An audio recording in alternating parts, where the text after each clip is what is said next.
Oh my goodness, look at him. We've got a very special guest on the show today. Please welcome the Secretary of Education, Dr. Miguel Cardona. Yes! Hello. Hey, Secretary Cardona, welcome to DBL. Let me tell you, we asked our viewers what questions they had for you, and we had more questions for you than any guest we've ever had on. A lot of them are stressed out about going back to school, right? A lot of them started school about a week ago. In your opinion, how is back to school going so far? Look, well, first of all, thanks for having me on. Happy to be here with you. And across the nation, 50 million students are going back to school, another 20,000 in college. And we know that back to school jitters are real, but I've seen overwhelmingly the back to school excitement. Yes, now we have to deal with this Delta variant, and we have to be very careful to make sure that we're protecting our students and our staff. So that's that added layer of stress. But overall, I do see schools reopening. I do see them following those mitigation strategies that we know work to keep our students and our staff safe. So leading with that theme, some of our viewers also asked about kids wearing masks in school. So the president has directed the Department of Education to intervene in states that have banned mask mandates in school. My kids are 2 and 4. They're in preschool. They have to wear masks in school. What steps are you taking personally to keep our kids safe? Thanks for mentioning your kids, because the kids are fine. It's sometimes the adults and their policies that get in the way of safe reopening.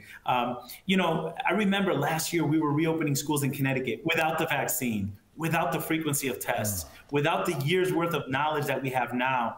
And our students were amazing. Our educators were amazing to do what we needed to do to get them back in. Let our educators educate. Let our school leaders lead. They know what to do to get our schools safely reopened. Follow those mitigation strategies, but also build confidence in the community and the parents, letting them know what you're doing to keep their children safe. I think that's part of what we do now as educators, to make sure we're communicating what we're doing to keep our children safe and our schools safe. And as a father myself, I know my children want to be back in school, and I know they're going to do whatever they need to do to be in school uninterrupted. So let the students come in. The masks help prevent spread, so let them use those masks to get in school safely. All right, Secretary Cardona, I've always wanted to say that. I feel like I'm on West Wing. How are you, sir? It's Tori here. Now that the Pfizer vaccine has gotten full approval of the FDA, we have a viewer, Brad, and he wants to know what a lot of viewers want to know. What is your take on mandating vaccines for teachers specifically? And is that something you were actually going to push for? Yeah, thanks, Brad. That's a great question. And I think we were all kind of just waiting for this final FDA approval. Look, we don't open schools in many of our states without other vaccines. This vaccine saves lives. I am in support of those places that are doing vaccination requirements for schools. You know, that's not my purview as Secretary of Education, but I do support strong leaders that are saying, listen, we need to get our students back in school safely. We need to protect lives, and we know it's safe, so we're going to move forward with it. I'm just looking forward to, now that we have that hurdle, right, the FDA hurdle, I'm looking forward to allowing students that are younger to get vaccinated so that we can move on past this pandemic, get into the business of teaching and learning, which is what we do best in our schools. Amen. All right. Well, Secretary Cardona, I just want to say, first of all, as somebody that's sending 2 kids to school today, this morning, what you had to say was really reassuring. So I appreciate that. Now let's talk about some of the new education initiatives, like the 2 additional years of free pre-K and community college. Tell our viewers why you think these are so important. Thanks, Alan. First of all, I hope your children have a great school year.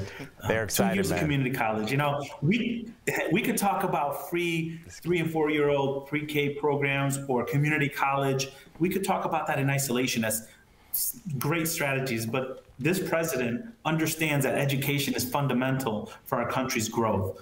And investing in 2 years of community college, where we know graduates of community college earn on average 21% more than high school graduates. This is great for their families, great for their opportunities, but also great for our country and our economic stability. So it's really forward thinking to make sure that we keep raising the bar.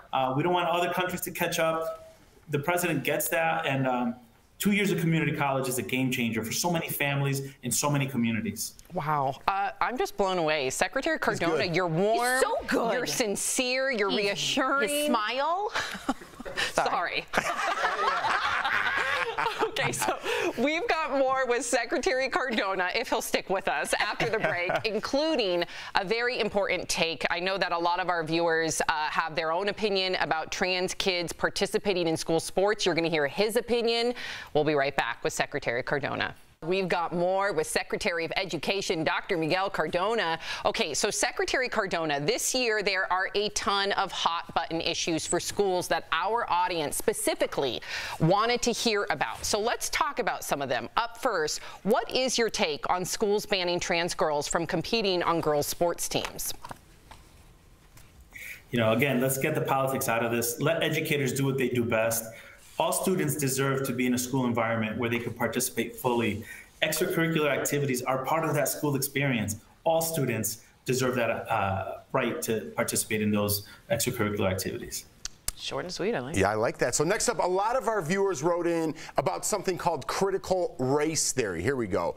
And it's happening in our colleges as well as our high schools and below. So maybe quickly explain what it is, why is it so controversial, and basically how do you feel about being banned from schools? You know, the Build Back Better agenda is so strong that we're finding random things now to complain about, to serve as a proxy for a distraction. We're not going to get into it. We don't control curriculum at the federal government. I'm a big believer in equity and making sure students see diverse characters in their stories, and students see themselves in their stories and see other cultures, because as a country, that's how we get stronger. But this notion that we're endorsing one particular belief over another, we don't get into that. We're not going to give it airtime. We're focused on building back better, and the agenda does that. We're not going to be distracted by different things to try to get us off that message. Ooh, what a politician. I know. Slick, I like it. Let's slide right over. Do you like that? I did. Yeah, that was what pretty does good. David Schwimmer say? Pivot! All right, let's lighten things up a bit. Stop it, Jeff. It turns out you went to school with one of our amazing cameramen. He's like family to us, Rob. He gave us this picture from your yearbook, sir. Cool. Yeah. We like your mullet. Oh, wow. Good mullet. So we wanted to know, in that mullet, did you have any idea or hopes or dreams that you'd end up being the Secretary of Education? Listen, not only was wearing the chain on the outside of your shirt cool then, I was working really hard to get that mullet to go straight. Totally. You know, I didn't go as far as using a straightening iron, but I was trying really hard to have that go down, to have, you know, that 80s rock hair, kind of like ravishing Rob Reel over there. And we were able to do that. Now, you know what they say about mullets, that it's business in the front, party in the back. So do you have two sides to you, or are you all That's business? a good question. Be honest. Listen, I'm me. I like to bring the party to the work. It's who I am. It's the music, I'm me, no matter, I'm unapologetically me, whether I'm in the barrio or the boardroom. Yes. I heard you were a singer. I know your wife is a singer.